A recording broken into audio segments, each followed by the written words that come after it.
¿Por qué? Porque va cambiando la manera como la tecnología... Ustedes pueden decir, son alumnos universitarios, sí. Con alumnos de primaria tendría que hacer otro tipo de cosas, me queda claro.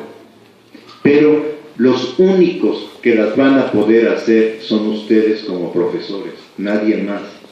Y esto es lo que tendríamos que empezar a reconocer. Nada más de esta lámina trabajo otra cosa. Los alumnos tienen hoy una noción muy diferente de orden, disciplina y aprendizaje. ¿Por qué? Porque una pregunta que se hacen cada vez más es ¿y para qué me sirve? Y si yo no puedo responder para qué me sirve, estoy fuera. Estoy recordando de la investigación que hice el año pasado. Un profesor de literatura les deja leer un texto de literatura gótica como tarea y cuando empieza la clase les proyecta tomado de YouTube de Batman 10 minutos.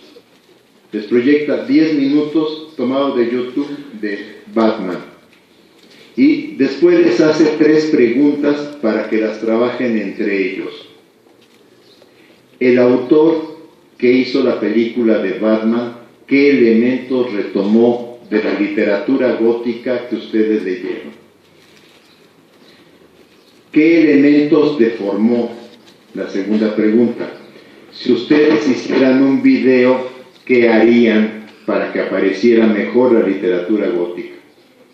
Ver a esos alumnos discutir en el siglo XXI temas de literatura gótica que uno diría, por lo menos a mí cuando yo era estudiante me parecían no aburridos, sino súper aburridos.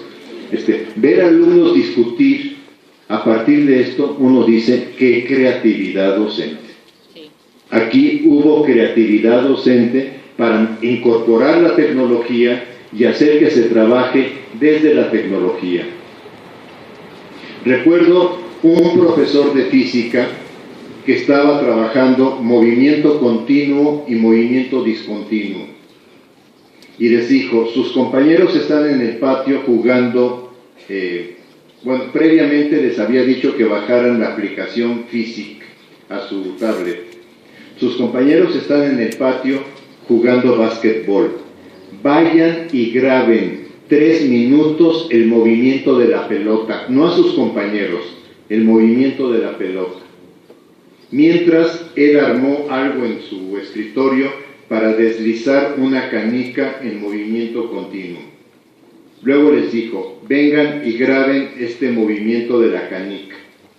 Ahora, regresan con 2 o 3 compañeros y empiezan con el programa Physic o la aplicación Physic a hacer ecuaciones que expliquen estos 2 tipos de movimiento. Y yo decía, híjole, si me hubieran enseñado así física en la prepa, hoy sabría muchísimo más física. ¿Sí? Pero es esta idea del profesor que tiene que entender que el alumno ya aprende de otra manera. Y si no logramos entender eso, por más que llevemos cursos de didáctica, de constructivismo, de competencias, etcétera, no lo vamos a hacer. Yo pienso que ya nuestras reformas educativas tendrían que ser, en la parte de planes de estudio y de didáctica, más modestas para realmente trabajar en el aula con situaciones más reales. Tenemos cambios en la profesión docente. Antes decíamos que era una mística. Ahora, ¿nos consideran profesionales o nos consideran empleados? Yo, con depresión, diría, nos consideran empleados. Nos consideran empleados que debe de usted presentar el examen. Fíjense cómo lo manejaron tan absurdo. Es que vamos a conservar el derecho de los profesores a ser examinados. No, los derechos son derechos humanos. Ser examinado no es un derecho, es una obligación. Y es una obligación que nos impusieron. O sea, que no confundan en el lenguaje, porque yo creo que el lenguaje ha ido a confundir más que a atender la profesionalidad docente. Nuestro trabajo está en una relación laboral y esto puede hacer que perdamos la dimensión intelectual, moral y académica del mismo.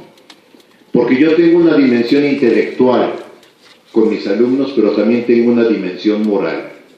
Somos sujetos éticos y nos debemos respeto. Esto es, yo no tengo de ese tipo de problemas, pero yo tengo que conducirme con mis alumnos como alguien que es un sujeto que merece respeto. Y tengo que encontrar las formas de dirigirme a él desde esa situación. Y esto es un poco lo que nos tendrían que juzgar. Y además, estamos hoy envueltos en una ola de propuestas que cada vez nos confunden más.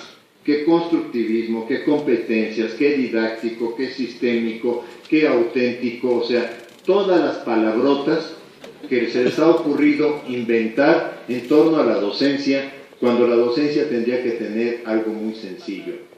Y algo muy sencillo es trabajar para el alumno y trabajar por problemas. Los dos profesores de los que relaté la experiencia, ¿qué es lo que hicieron? Convirtieron un contenido en problema. Y al convertirlo en problema, entusiasmaron a los alumnos. Pero es muy difícil. Es muy difícil porque todos, incluyéndome, sabemos hacer planeaciones argumentadas por contenidos.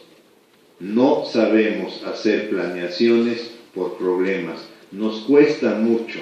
Una colega con la que trabajo en la universidad me dice, cada vez que trato en mi materia de pensar un problema, me lleva 2 horas de internet estar buscando la información para que el problema sea un problema que los alumnos entiendan que está construido con datos de este momento y que no está inventado así falazmente. O sea, me tengo que estar involucrando mucho en internet para estar buscando información y estar armando el problema. Y esto significa otra manera de ser docente. Vamos a pasar de la clase frontal, este es un modelo de clase frontal, a una clase de acompañamiento. Google demanda que sepamos acompañar a los alumnos. Hay alumnos, aún en mi posgrado, a los que yo les digo, ¿sabes qué? Tu trabajo no está copiado y pegado. No digo que lo copiaste y lo pegaste, pero las paráfrasis que haces de los autores, mira, aquí yo te bajo el artículo que citas y mira cómo lo estás parafraseando. Esa ya no es idea tuya, es idea del autor. O le das crédito al autor, o lo más importante, empiezas a pensar cómo lo dices con tus palabras a partir de lo que vas leyendo en el autor. Yo le podría decir, usted no le acepto el trabajo porque usted lo copió. Y usted no es una persona ética. ¿Qué es lo que voy a hacer? Voy a romper la relación pedagógica. Y la relación pedagógica, y esto es algo importantísimo, o se inspira en la confianza o no existe. En el posgrado, un día me dicen, estoy coordinando un posgrado, y un día me dicen, se perdió un cañón. Vamos a mandar un comunicado por internet a todos los profesores. Desde ahora en adelante, el que quiera sacar un cañón va a dejar su credencial de la universidad o su credencial de lector, etcétera. Va a anotar la fecha, la hora, el número del cañón, etcétera, para que no se pierda. Una respuesta muy racional, por supuesto. Le dije, por supuesto que ese comunicado no se manda. Porque si estamos formando personas para educación, tenemos que formarlas en la confianza. Y no es el mecanismo, la amenaza no forma en la confianza. Le dije, yo hago el comunicado.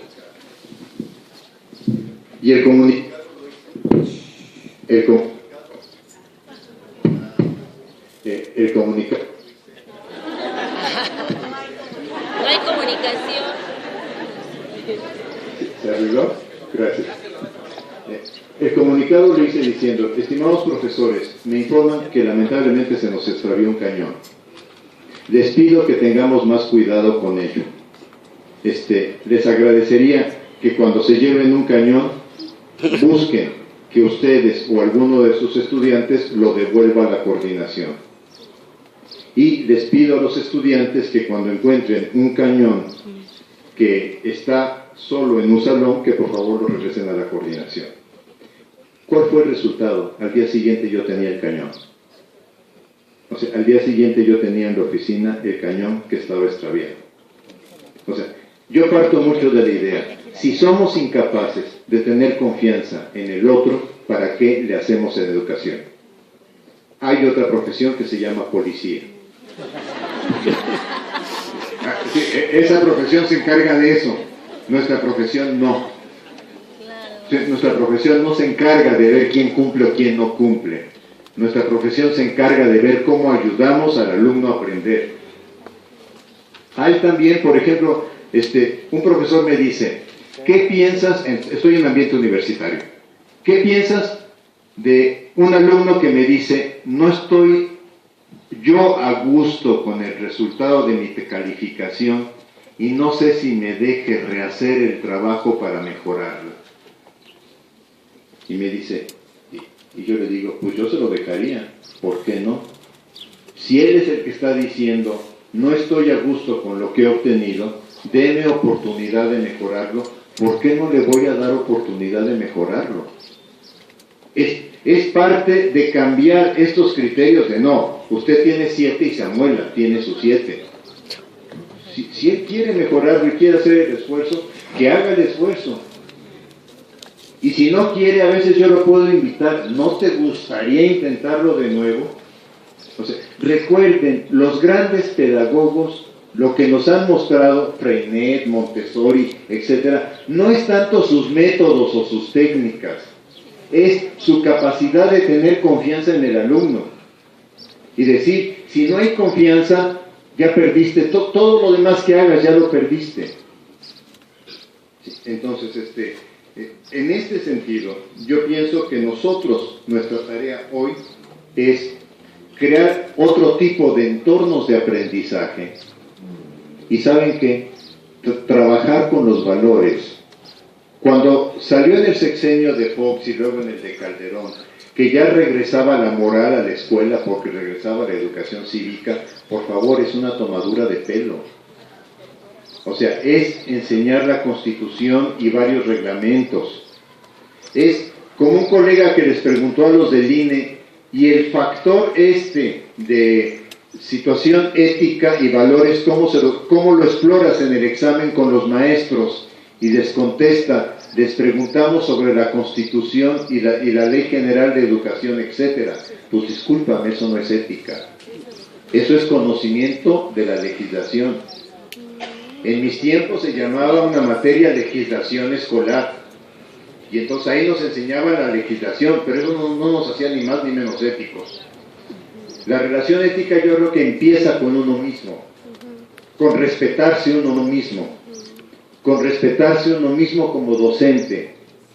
Y en ese sentido, en tanto yo me respeto, sé que tengo que respetar al alumno. Y sé que tengo que trabajar con valores con el alumno. Hay una tensión entonces. ¿Qué es válido en la historia de la educación y de la formación recibida? Y cómo incorporar nuevos saberes disciplinarios, su integración y la visión de las tecnologías. Honestamente, si pudiéramos los profesores hacer un plan de estudios de primaria, le quitaríamos casi el 60% de los contenidos. Aunque los empresarios levantaran los cabellos hasta donde pudieran. ¿Por qué? Porque lo que necesitamos en la escuela primaria, y eso pasa en los países desarrollados, es que el alumno aprenda habilidades muy básicas. Que aprenda aritmética, ni siquiera voy a poner la palabra pomposa, matemáticas, que aprenda aritmética, que aprenda geometría, que aprenda lectoescritura, con mucha claridad, y algunas cosas de su entorno. Y con eso le estamos dando las bases para hacer una buena secundaria, un buen bachillerato y una buena universidad. En Canadá, por ejemplo, se tiene muy tipificado, muy bien, muy claro qué es lo que se tiene que aprender de lectoescritura en el primero y segundo año. Y qué es lo que se tiene que aprender en el tercero y cuarto, y qué es lo que en el quinto y sexto.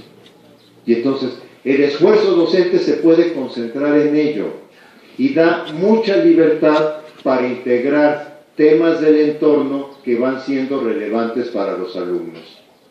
Están empezando su formación.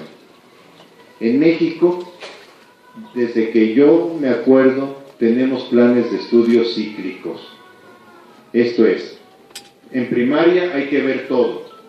Hay que ver historia de México, historia latinoamericana y historia universal. En secundaria, otra vez, hay que volver a ver los tres. Y en bachillerato, hay que volver a ver los tres. Yo creo que ya es tiempo de pensar de otra manera, sobre todo cuando estamos observando que los alumnos no obtienen los aprendizajes que estamos deseando. Si logramos formar un pensamiento aritmético, va a ser mucho más fácil que pasen a un pensamiento algebraico. Pero los alumnos en México no tienen ni pensamiento aritmético ni pensamiento algebraico. Vayan a una tienda y que les digan son 72 pesos y paguen con un billete de 100 y van a ver cómo el de la tienda saca su calculadora y dice 100 menos 72 igual a 28. O sea, es incapaz de hacerlo con la cabeza. Yo a veces juego con los de las tiendas y son 3 productos y le digo, son 54. Ay, fue más rápido que la calculadora. Oye, es que si no la usa uno también se le descompone, ¿no? O sea, pero eso que está pasando es resultado de que nuestra escuela no está funcionando. En serio, de que nuestra escuela se ha ido por fórmulas. Yo recuerdo cuando a mí, como profesor, me decían, enseña quebrados diciendo, el de arriba por el de abajo arriba. Y claro, así vas a resolver quebrados siempre. El pensamiento aritmético te lo fastidiaron. Y luego llegas a secundaria y te enseñan el binomio del cuadrado perfecto, cuadrado del primero más doble producto del primero por el segundo más cuadrado del segundo. Perfecto. Siempre saqué bien matemáticas. Pero ¿qué me fastidiaron? La posibilidad de un pensamiento matemático. Y esto es, o sea, tendríamos que invertir y trabajar hacia desarrollos de pensamiento y no tanto hacia dominio de contenidos. Ahora, convenzamos a mexicanos primero, pues creo que va a ser una tarea imposible. Pero sí tendríamos que convencer al Congreso. La bronca es que en el Congreso no nos escuchan, no nos entienden. Sí podríamos pensar que las autoridades educativas, el señor secretario, sus subsecretarios, podrían entenderlo. ¿Y qué es lo que vemos? Que lamentablemente de estos temas no entienden. Entonces, realmente vean cómo somos una profesión que estamos medio huérfanos. O sea, ¿a poco el ministro de la Suprema Corte es un contador? ¿O a poco el secretario de Salud es un abogado? O sea, yo pienso que hay saberes profesionales que en el caso de nuestra profesión están totalmente desconocidos. La siguiente, por favor. Ya no me voy a detener en ella porque de alguna forma la fui explicando previamente de cómo fue evolucionando las tecnologías, insistiendo nada más, las tecnologías son apoyos, no son varita mágica, ¿sí? Pero hoy, sobre todo en ambientes urbanos, los profesores tenemos que entendernos con las tecnologías si es que queremos que nuestros alumnos desarrollen aprendizajes. La siguiente, por favor. Fíjense, la docencia es una actividad desempeñada por muchísimas personas. Según datos de la UNESCO de 2013, son los que pude rastrear, a nivel mundial hay más de 5 millones Yo no sé cuántos habitantes tenga el Estado de México, no me di a la tarea, pero es el estado más grande del país, ¿no? Pero ubiquen cuántos millones tiene. 14. Y pongamos 14. Vean, profesores de primaria serían más que todos los habitantes del Estado de México a nivel mundial. 18 millones de personas en el mundo ejercen la profesión de profesor de primaria.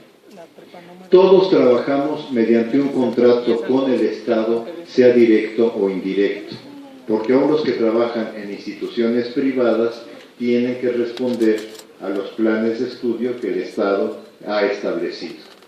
O sea directo o indirecto. Además, ¿qué es una de las cosas que se espera de la escuela en general y de la escuela primaria en particular? Que forme ciudadanía, que forme ciudadanos mexicanos.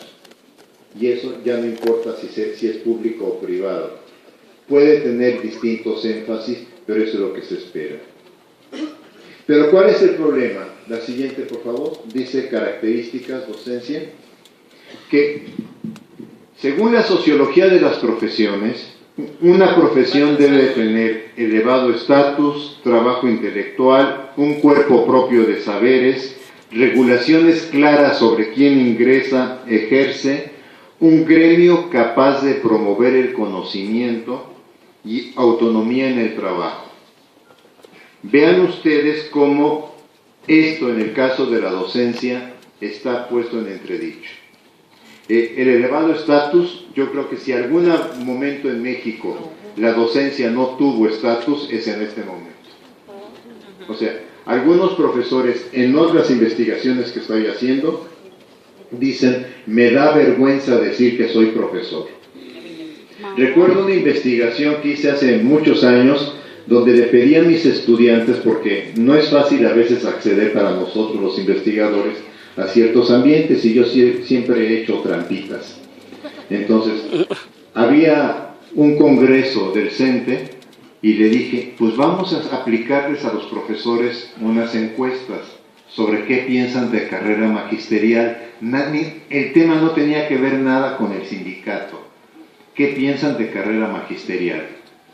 Pero para ingresar les dije, digan que son estudiantes de la normal, eran estudiantes de la universidad, digan que son estudiantes de la normal y que el profesor les dejó esta tarea.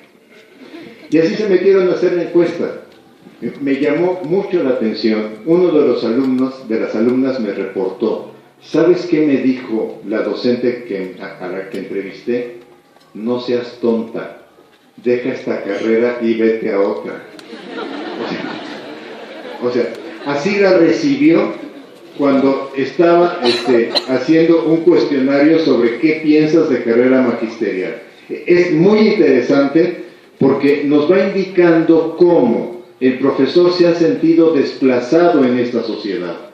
Esta sociedad no nos ha dado el lugar que como profesionistas necesitamos y merecemos. Tiene cuerpos de saberes propios, sí. Nosotros tenemos cuerpos de saberes propios. Quizá necesitamos renovarlos de fondo. También yo diría eso. Me gustaría que renováramos de fondo nuestros saberes. Pero estos saberes no logramos imponerlos y no logramos que se nos reconozca. Por ejemplo, el Congreso, cuando hizo la ley sobre energía, llamó a especialistas en energía para que discutieran el tema antes de la ley. Cuando hizo la ley sobre servicio profesional docente, cuando hizo la ley sobre evaluación, nunca nos llamó a los especialistas sobre esos temas. Nunca nos preguntó, oye, ¿se pueden evaluar 2,000 profesores en 4 años en México? ¿Es viable hacerlo? Muchos les hubiéramos dicho, la experiencia internacional muestra que no. Tan sencillo como eso, la experiencia internacional, si se quiere hacer bien, muestra que no. Entonces, ¿cómo lo vas a legislar si lo quieres hacer bien? Si a ti te importa la calidad, a mí me importa que se haga bien y que se haga una evaluación profesional. Regulaciones débiles, pues sobre ingreso no hay mecanismos de exclusión. gremio defiende lo laboral, pero no el conocimiento profesional. Aquí hay una diferencia muy importante. Ustedes ven que en los congresos hay congresos de médicos, de cardiólogos, de pediatras, etc. No hemos logrado, o sea, hubo congresos a principios del siglo XX de docentes para temas docentes. No hemos logrado restablecer, restaurar el papel de esos congresos, de los docentes entre los docentes. Autonomía relativa, pero no la ejerce como profesional del aprendizaje. ¿Y cuál es nuestra identidad? ¿La de un profesional o la de un empleado? Tenemos saberes propios. ¿Cuáles son nuestros saberes? Que son objeto de aprendizaje de los estudiantes: matemáticas, lenguaje, ciencias. Y tenemos saberes pedagógicos, didácticos, psicológicos, curriculares, de evaluación. Cada vez se enseña menos evaluación en las escuelas normales. Estoy yo muy preocupado, porque, por ejemplo, la gran crítica que hoy se puede hacer a la evaluación de desempeño es una crítica técnica, no es una crítica política, es una crítica técnica. En el pasado congreso del COMIE, de noviembre del año pasado, el experto en psicometría de la Junta Directiva del INE dijo: el examen de desempeño no fue calibrado. ¿Qué significa no fue calibrado? Que no mide lo que pretende medir. Un colega me decía el otro día: ¿sabes que no hemos aprovechado esta frase? Porque este es un problema grave. Imagínense ustedes que van a hacer un análisis sanguíneo, una clínica de sangre, y el que le toma la muestra de sangre les dice: solo te quiero comentar que nuestros aparatos todavía no están calibrados. ¿Sabes qué? Me voy a la de enfrente. O sea, los datos que me des no me van a servir para nada. ¿Sí? Voy a salir diabético. Yo cuestiono que el desempeño se puede evaluar con un examen. Pienso que es un error garrafal. ¿Sí? También se los he dicho a los colegas del INE. ¿Ustedes se dejarían hacer una cirugía de corazón abierto con un cardiólogo que llegara y les dijera: ¿aprobé bien mis exámenes? Yo le pediría al cardiólogo que tuviera también experiencia en cirugías, que hubiera participado en varias cirugías. Si no, buscaría otro, francamente. Aunque me diga: fíjate qué bien, qué buenas calificaciones saqué. ¿Sí? Entonces, yo no pienso, y en muchos países la evaluación del desempeño no pasa por examen. Eso es algo que no han querido entender los colegas. Pasa por otras cosas. ¿Sí? Pero lo más grave que hicieron es aplicar un instrumento que no está calibrado. Esto es, que estadísticamente no reúne los criterios de validez y de confiabilidad. Nada más. ¿Cuál es el problema? Que antes, porque yo también estudié la normal, nos enseñaban psicotécnica, y en psicotécnica aprendíamos algo de psicometría, no como la deberíamos de aprender, o no como la psicometría actual. Estoy totalmente de acuerdo. El lunes de la semana que entra incluso yo voy a ir a un curso de psicometría no paramétrica para tratar de entender qué hacen los colegas del INE. ¿Sí? Sí. Para tratar de entender cómo están justificando lo que hacen. Pero con esto quiero decir, no nos enseñan todas las técnicas de psicometría que actualmente existen. Y yo pienso que es un defecto en los planes de estudio de educación normal que no haya materias que tengan que ver con validación de pruebas. Máxime cuando ya tenemos PLANEA por un lado, PISA por otro, la de la UNESCO, ya no me acuerdo cómo se llama, CERCE por otro lado. O sea, máxima cuando ya nos están invadiendo de exámenes, bueno, pues siquiera conocer técnicamente cómo se están construyendo, para por ahí determinar. O sea, una medición solamente mide, Después hay que hacer la inferencia de la medición. A ver, si a mí me dicen, su azúcar está en la sangre en 150, esa es una medición. Luego tengo que ir con otra persona que me diga 150, ¿qué significa? Y luego tengo que decir qué voy a hacer. ¿Sí me explico? O sea, pero si a mí me dicen, sus alumnos obtuvieron de puntaje en PISA el 362, bueno, ¿qué son 362? Ah, es que los de, no sé, los de Finlandia obtuvieron 480. ¿Qué son 480 en Finlandia y qué son 362 en México? Si no empiezo a hacer una inferencia que me dé una explicación, no me sirve de nada. Por eso la prueba PISA en México no ha servido para nada. Ah, no, sí ha servido para una cosa, para dos. Para denigrar a los docentes y para que los periódicos vendan muchos diarios el día que ponen en su encabezado pésimos resultados en PISA los estudiantes mexicanos. Ha servido para dos cosas, pero no ha servido para lo que debería de servir, que es, puedo mejorar mi trabajo con los alumnos, y en este sentido yo creo que, bueno, habría que ver qué se incorpora. ¿Cuáles son los saberes que tienen los profesores? Es la siguiente. Tenemos núcleos constitutivos de cómo se dan los procesos de pensamiento, evolución de conceptos, o sea, cambio en la noción de niño, cambio en la noción de adolescente, cambio en la noción de puber, cambio en la noción de aprendizaje, como también cambio en la noción de célula. Todos los conocimientos están cambiando permanentemente. Y el desarrollo de frontera. O sea, nuestra profesión requiere siempre de la teoría y de la práctica. Y entonces, la docencia como profesión, ¿sí estás en la siguiente? A veces investiga como buenas prácticas, como docente eficaz o como los mejores profesores. ¿Qué no me gusta de esas investigaciones? Que no contienen elementos didácticos. Y para mí, la didáctica es la disciplina del profesor. Si yo dijera que tenemos que llevar los profesores algo bajo el brazo permanentemente, es la didáctica.